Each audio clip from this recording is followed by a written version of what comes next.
Bonsoir à tous, bienvenue dans votre émission La Réunion Léla. On va parler politique. La présidentielle, c'est début avril.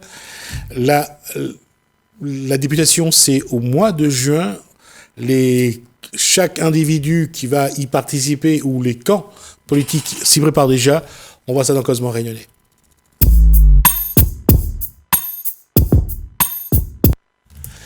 Et puis il y a aussi les écologistes qui s'y préparent. Bonsoir Vincent Defaux. Bonsoir et bonsoir à La Réunion. Merci de m'inviter et de partager ce moment j'allais dire d'éducation politique sur votre antenne pour qu'on puisse évoquer toutes les problématiques d'aujourd'hui et de demain pour La Réunion. J'allais dire les écologistes s'y préparent aussi. Est-ce qu'aujourd'hui, quand on regarde la politique, entre ceux qui sont là depuis un moment, qui composent cet échiquier politique, et puis il y a ceux qui essayent d'arriver. Qu'est-ce qui explique que les écologistes ont du mal? Pourtant, ils sont appréciés, mais ils ont du mal à se faire une crédibilité politique. À La Réunion, vous parlez ou au niveau national? Au niveau national, de toute façon, générale, c'est vrai que c'est cette année aux élections présidentielles, la campagne en tout cas, on démarre la campagne. Allez, on va pas se cacher que c'est plutôt dur, c'est plutôt difficile pour le candidat écologiste Yannick Jadot, parce que en fait, certains thèmes de campagne qui sont préemptés, je pense par exemple à l'insécurité, à l'immigration, à la question de l'islam qui reviennent systématiquement dans les débats, dans les meetings, etc. C'est vrai que c'est difficile, il faut dire les choses telles qu'elles sont, il faut se regarder droit dans les yeux.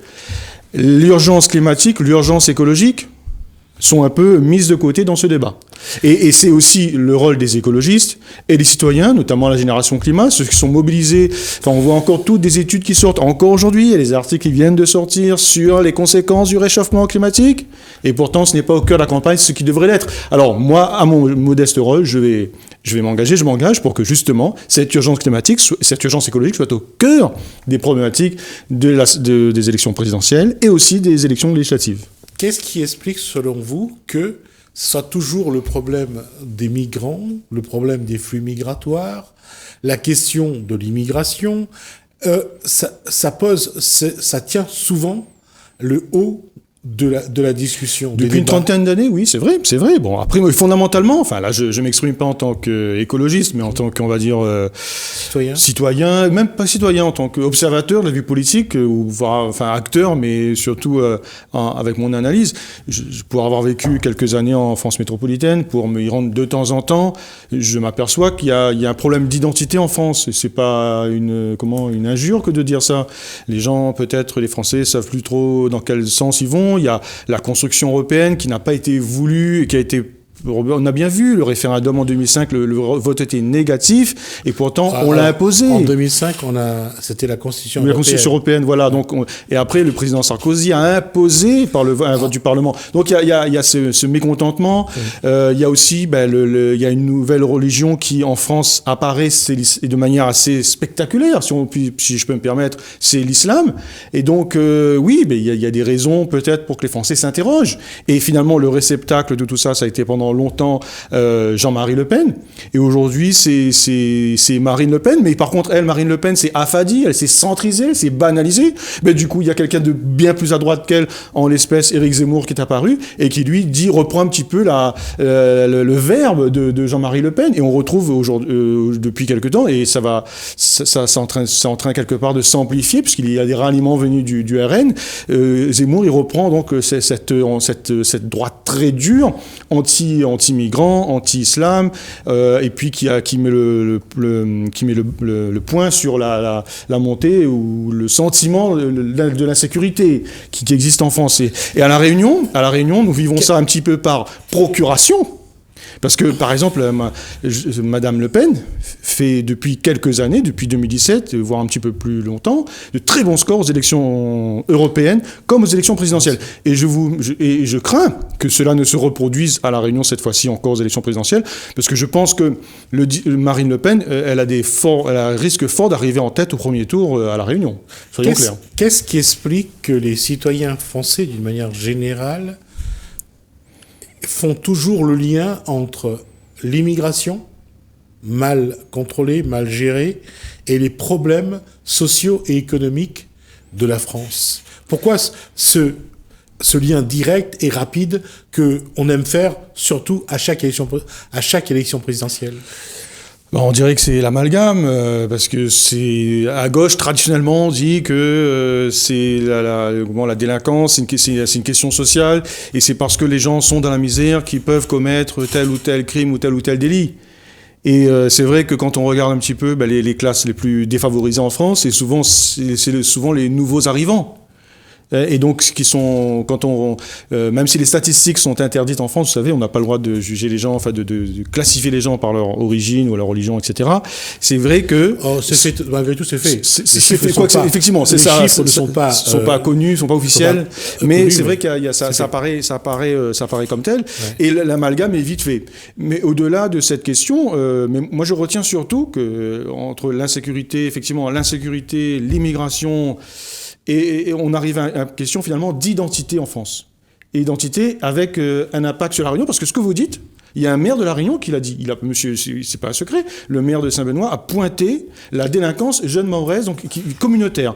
C'est une nouveauté à La Réunion. Et moi la question que je pose, c'est est-ce que ça va avoir un impact politique, un impact électoral dans les prochaines échéances, donc les présidentielles et surtout les législatives, parce que j'ai vu qu'il y a eu quelques réactions officielles, mais par exemple, si vous avez regardé sur les réseaux sociaux, les commentaires étaient plutôt en faveur du maire de Saint-Benoît, quoi qu'on dise. Il y a une chose, c'est qu'on est passé d'un constat social. Avant, les problèmes dans les villes ou dans les quartiers, que par exemple, et là je vais prendre deux exemples, connus. Avant, c'était le port ou le chaudron. C'est là où on avait le problème de gestion des jeunes. Oui. Aujourd'hui, et pas à La Réunion par contre, parce que dans les banlieues, les problèmes des jeunes, on le met d'abord sur l'immigration, sur les migrants. Oui, ou alors les personnes issues de l'immigration qui sont français comme vous et moi. Oui. Alors moi, c'est là la question, c'est que est-ce que l'intégration, certains disent assimilation, n'est plus réalisée. Est-ce que vous dites sur le chaudron et le port hier? Et un peu aujourd'hui on en parle, mais sur Saint-André et sur Saint-Benoît. Oui, et en plus, et aujourd'hui, c'est que les élus, y compris les élus qui viennent de la gauche, comme M. Célie, pointent une délinquance communautaire. Donc en fait, ils visent, soyons clairs, ils visent les jeunes mahorais et les jeunes comoriens. Donc aujourd'hui, on a changé de strate à La Réunion. C'est-à-dire maintenant, on montre du doigt une communauté. Ça, c'est assez récent. C'est très récent à La Réunion. Et est-ce qu'on ne va pas vers un même cheminement qu'en France métropolitaine? Je pose la question et quelque part, j'apporte aussi une forme de réponse. Ce qui montre aussi que dans cette évolution de notre société, non seulement nous n'avons pas de réponse aux problèmes sociaux, mais nous essayons d'une façon ou d'une autre de trouver les causes et de dire si ça ne marche pas, c'est à cause d'un tel ou d'un tel. Et c'est plus facile à faire. La question est aujourd'hui, quelle proposition il peut y avoir au niveau politique, économique, social, pour répondre à ça. Là, le maire de Saint-Benoît, sur cette question-là, c'est que quand il pointe du doigt une communauté, à tort ou à raison, ça veut dire aussi qu'il n'a pas de solution. Enfin, il n'a pas de solution. En tout cas, ce que j'ai remarqué, je dis malicieusement, c'est que la préfecture, les forces de l'ordre, donc même le ministre, je pense, était derrière, le pouvoir d'Emmanuel Macron, et tout de suite l'a accueilli à bras ouverts, lui a proposé des solutions, caméras de vidéosurveillance, médiateurs, etc. Donc je crois que le pouvoir macronien n'est pas très loin de tout ça. Et lui-même, ma question, c'est de savoir, est-ce que tout ça, finalement, c'est pas politiquement orienté, parce qu'il y aura des prochaines échéances, peut-être certains veulent un poste à Paris, on a parlé même d'un certain ministrable, donc moi je m'interroge. Et en même temps, je peux comprendre aussi, j'explique ces événements parce que les Réunionnais, ils savent ce qui se passe dans les grandes métropoles, dans les banlieues, comme vous dites, où ils ont entendu parler. Voilà, ils regardent les chaînes d'information comme tout le monde.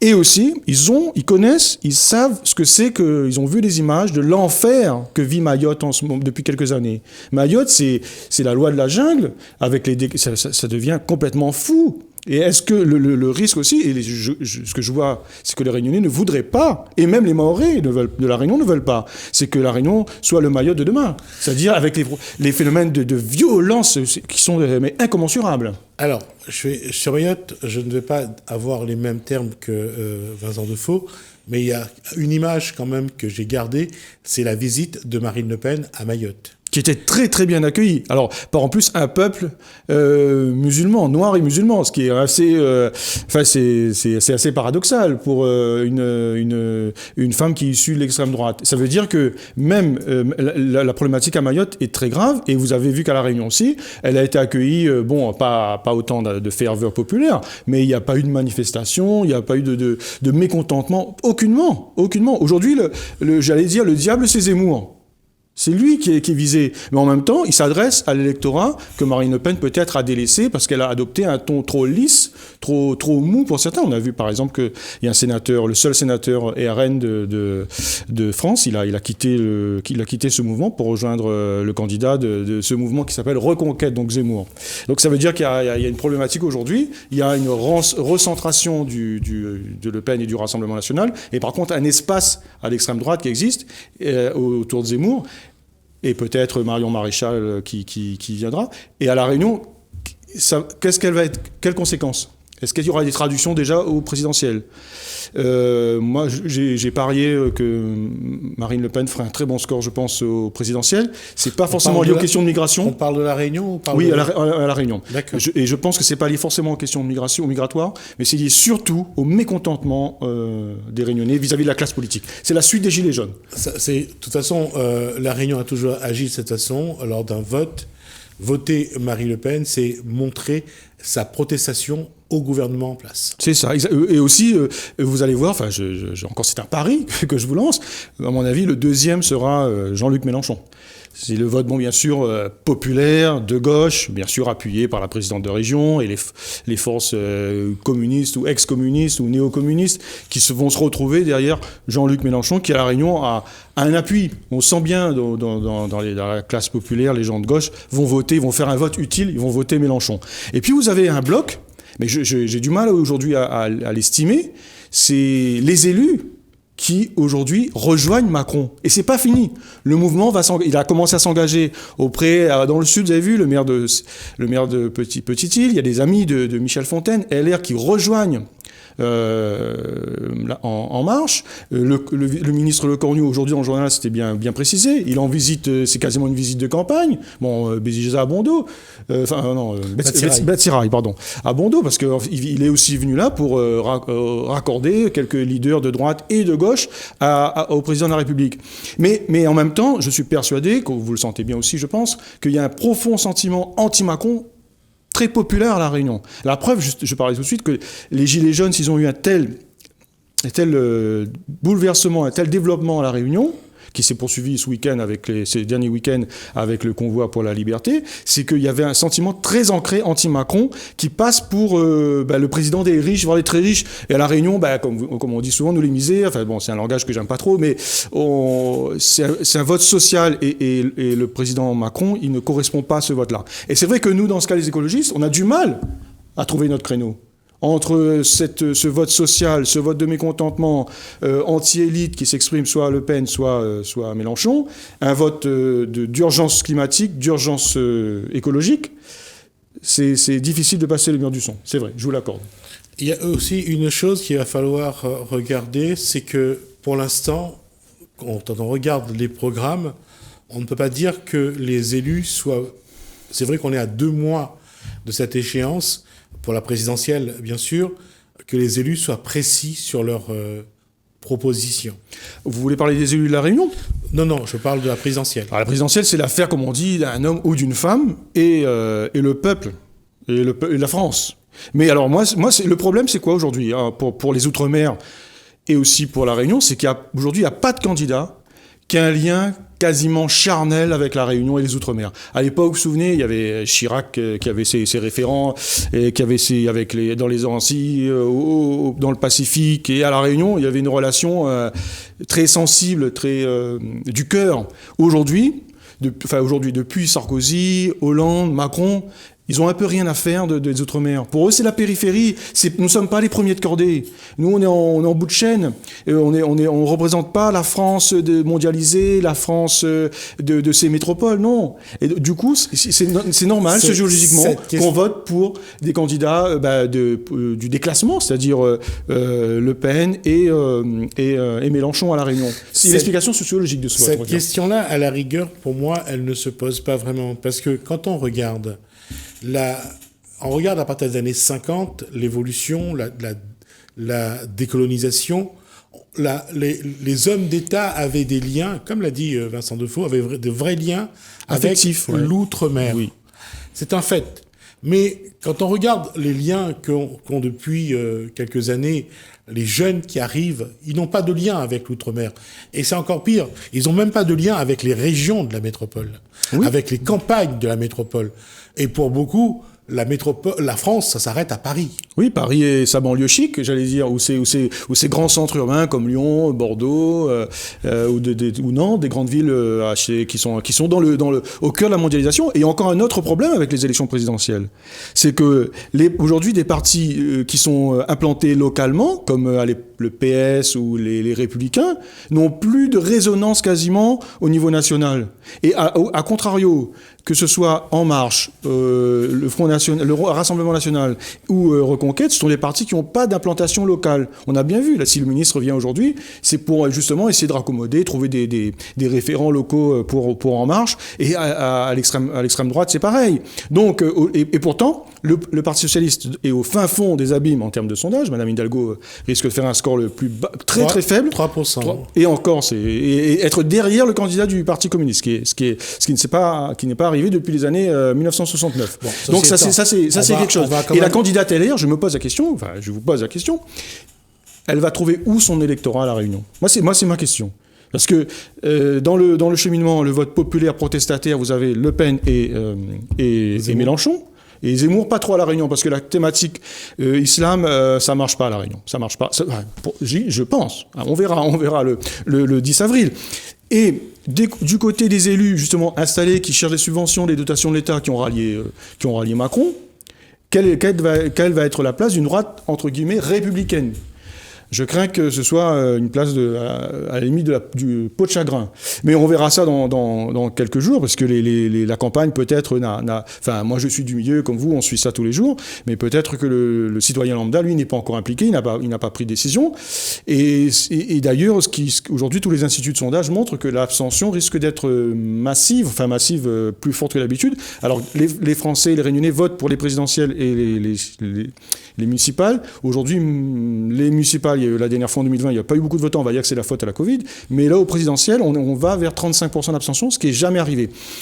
Et du coup, quelle pertinence pour ces élections? Parce que si c'est donner rendez-vous tous les 5 ans pour un président qui n'a pas la légitimité du peuple totalement, ça remet en cause, et c'est depuis le président Hollande, les Français sont mécontents à chaque fois, très rapidement, de leur président. Il n'y a même pas d'état de grâce. Et ça risque encore une fois de se reproduire. Le système politique, je pense, aujourd'hui est à bout de souffle. Il faut trouver une nouvelle manière de faire la politique, de désigner des représentants, peut-être développer ce qu'on appelle la démocratie participative, puisque tous ces gens qui auront perdu au soir du premier ou du deuxième tour, ils n'iront pas voter aux législatives, parce que leur candidat n'aura pas été sélectionné. Du coup, le président qui va être élu aura une majorité fleuve au Parlement, enfin à l'Assemblée nationale, mais qui ne sera pas représentative. Encore une fois, là on pourrait mettre en œuvre la représentation proportionnelle pour que tous les courants politiques siègent à l'Assemblée. Ce qui n'est pas le cas aujourd'hui. Aujourd'hui, vous avez un raz-de-marée de la majorité présidentielle, avec des députés hors sol, et l'opposition est réduite aux acquets. Ce qui est quand même dommage pour la démocratie. Le peuple doit être représenté, chaque courant politique, les écologistes, et même les différents courants de droite doivent être représentés à l'Assemblée, ce qui n'est pas le cas. L'expression des Gilets jaunes aujourd'hui, on ne la retrouve pas à l'Assemblée nationale. Et pourtant, c'est un courant qui incarne quelque chose en France et aussi à La Réunion. Dernière question, Vincent Defaux. Que ce soit les écologistes ou d'autres courants politiques qui n'ont pas pignon sur rue, qui ne sont pas bien implantés, Qu'est-ce qu'il faut faire pour pouvoir mieux communiquer avec la population? Moi, j'ai l'habitude de dire que quand on veut parler de nous, il faut imposer nos thèmes de campagne. Justement, moi, là, je suis pas en campagne, mais si je serais en campagne, moi, l'idée, c'est chaque fois de parler de mes thèmes de campagne. Moi, par exemple, où on en est dans le débat politique à La Réunion sur l'interdiction des pesticides. Est-ce qu'on veut, oui ou non, une agriculture sans pesticides, une agriculture saine, pour qu'on puisse se nourrir sainement, sans mettre en danger notre santé, la santé de nos enfants et notre environnement. Par exemple, aujourd'hui, c'est le débat sur la canne à sucre, l'avenir de la filière canne. Mais est-ce qu'on va parler de l'arrêt des pesticides? Est-ce qu'on va parler de l'urgence climatique? Est-ce qu'on va parler du réchauffement climatique? Et quelles mesures on va mettre en œuvre? Quand on parle du viaduc de la nouvelle route du littoral, est-ce qu'on parle du train, du transport ferré qu'on doit mettre impérativement sur ce viaduc? Ça, c'est les enjeux. Et si on veut qu'on parle de nos batailles, de nos thèmes, on doit les mettre sur le tapis et on doit en parler dans les médias. Et j'espère que Télécréole sera là ce jour-là quand on évoquera. On aura l'occasion d'y revenir avec vous là-dessus. On vient d'arriver à la fin de cet échange. On abordera avec vous ces thèmes-là dans d'autres émissions, avec d'autres, bien sûr, l'occasion de voir d'autres candidats pour la présidentielle et pour la députation. On verra un petit peu comment évolue surtout le regard de la population. Merci à Vincent Defaux pour cet échange. Merci à vous de nous avoir suivis. Merci Hélène, merci François. Je vous dis à bientôt.